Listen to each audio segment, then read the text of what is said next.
ngufasha iki Blaze nzi ko turi inshuti ako natunguwe no kubona mumamagara ngo nze mu bukwe bwanyu witwa Alvin ari he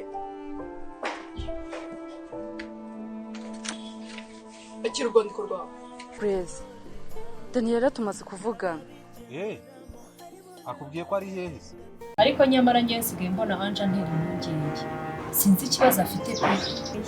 ubusubu wambwira ko ari mu biki ndibira nk'ubu ntiyaraye hano ntafata telefone ubu ugiye kugukoresha icyo ushaka nawe nzakugirira nabi umuntu wese ufite aho ahuriye na Daniela uwo nawe ni umwanzi no